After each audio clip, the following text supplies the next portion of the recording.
Hey, Jack, Jacques Doucet, WAFB TV in Baton Rouge. With NIL and some other things going on, sometimes people say, do college players dream of playing college football as much as they used to? You seem to strike me as a guy who's always dreamed of playing for LSU. Can you speak to that? And then also, it seems like some of these guys who were in the freshman class, Emory Jones, Will Campbell, they share that dream with you. Definitely. Being from the state of Louisiana, growing up a LSU fan, Saturdays were always devoted in the fall for watching LSU, whether that be in Baton Rouge or back in Lafayette where I'm from. So, and always growing up, you go look at pictures of me as a kid, I'm probably going to have one LSU shirt. And it goes the same way, like Emory, Walker, Will, Mason Smith, just all those homegrown kids. It just means a little bit more whenever you're playing, for LSU, being from Louisiana. You want to put on for your state, you want to put on for your family, your friends, and different things like that. So it's been just awesome, being able to play here at LSU. To your right, second row. Hey, were you surprised at all with Max Johnson, transferring, and just with your experience playing with them, just how do you feel like he is going to adjust and play at A&M in his new role? Yeah, Max is a very talented quarterback at LSU. He obviously left to go to Texas A&M. We haven't spoken much, not because of ill will or anything like that, just because, we've been doing our own thing. But no, I think Max is going to do great. We wish him the best of luck and, hope everything goes well with him. Fourth row. Hey, Jack. Dan Peck, ESPN 1067 in Auburn. Seems like a common thread around a lot of SEC programs this year is there's a veteran quarterback from the transfer portal, newly arrived on campus, competing for the job. You have one of those at LSU in Jaden Daniels. Can you tell us about your impressions of Jaden and sort of where he shapes up in the quarterback battle to be your quarterback this fall? Yeah, definitely. Jaden obviously played a couple years at Arizona State. Absolute baller. Definitely more of like a dual threat style QB.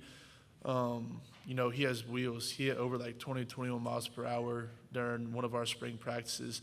So definitely whenever that pocket collapses, like he's going to be able to get out, run the ball, throw the ball, do whatever's needed, for him to be able to make the play work. But at the same time with the QB battle, us as players, we're going to control what we can control. And it's just going to come down to, obviously, fall camp is going to be huge for the quarterback battle, but also the style of play that, Coach Denbrock, Coach Kelly, and Coach Sloan want. And like I said at the end, it's going to be their decision on who gets the job. But I'm just as excited as anybody else to see who gets the job day one. We'll stay on the left, third row. Beth Wool, WHNS in Greenville, South Carolina.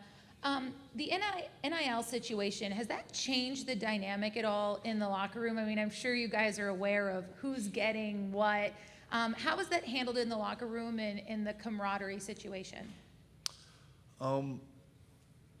Actually, for us in our locker room, we don't really talk about NIL much. Obviously, you see posts and you see different things like that, but rarely, really, I've never heard it.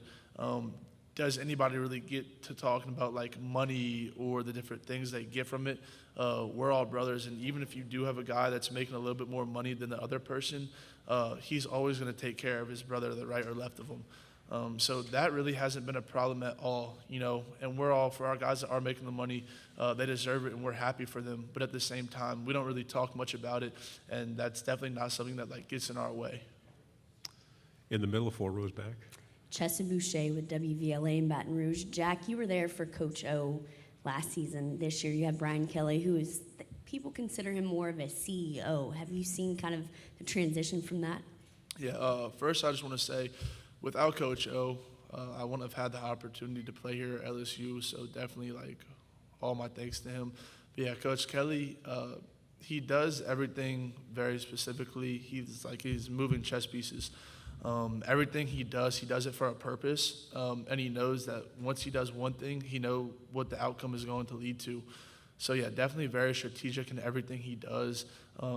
Just like the staff he put together, there wasn't one coach he just got to fill the spot. It was a very strategic move, and he knew what he wanted and what he was going to get out of those coaches once they got here.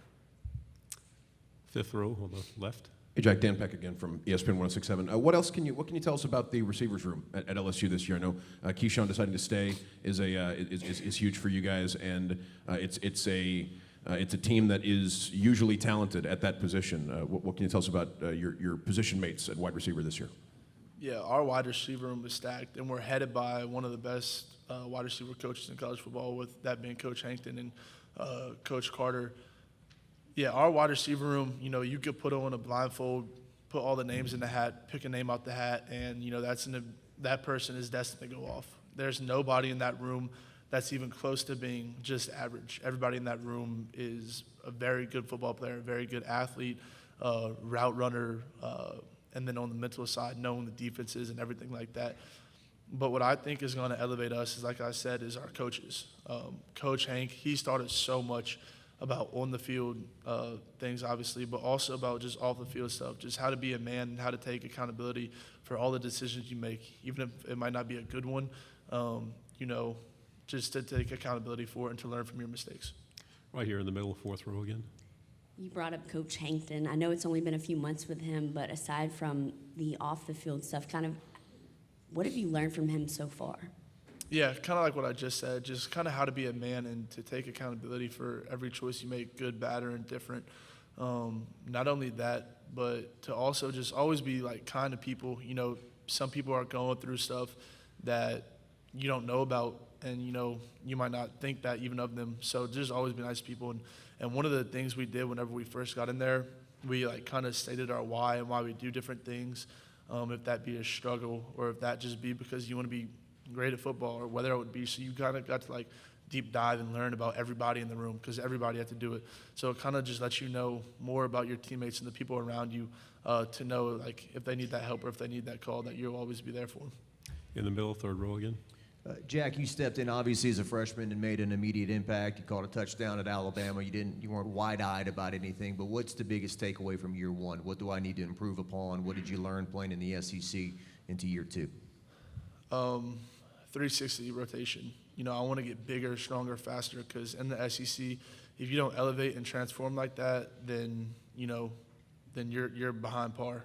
Everybody in the SEC, week in, week out, is very good team, very good cornerbacks, and they're going to be NFL guys. So, you're always going against kids, or not kids, against men that you're going to see now, and if you make it to the league, that you're going to see in the league. So, you always have to be on top of your game. You always have to be elevating, whether that be in season, off season. You always have to be watching what you do and getting better at it. Because if not, like I said, you're just going to be behind. So you always have to stay on top of the ball and on top of your game. Final two questions first. Yeah, Rob Brown, Sidelines.live in sports radio in Memphis. How relieved are you to get to actually play a damn football game and quit talking about the portal and NIL, especially playing a name like Florida State in the Superdome? Because we got a LSU Tiger for life, Frank Duffy, on with us a lot, talks about, man, there's nothing like opening weekend, especially against a big-name opponent. Yeah, and especially in New Orleans, the city of New Orleans is going to be on fire. I mean, we're going to have as many fans inside the stadium as we are going to be outside. No, especially a big venue like that, it's going to be awesome. I'm very excited to pad up again and to start playing some more games, and to see how all the hard work we've put in this offseason, to see it transform and come into our gameplay. Final question here in the middle again. I have to ask you, Jack, most of the times at SEC Media Days, it's juniors or seniors, guys that get to represent the university. You're here as a sophomore. What did it mean to you when you found out? Yeah, everything. Just the honor to be able to come do something like this, to not only represent my family, but to represent my friends in the university and the state of Louisiana and all the great people we have there. Just truly an honor and a blessing. And obviously, I'm a Catholic, so, I'm blessed. Without God, I can't really do anything, but with him, I can do all things. So definitely just very honored and blessed to be able to partake in this event. Thank you, Jack. Good luck this year. Thank you.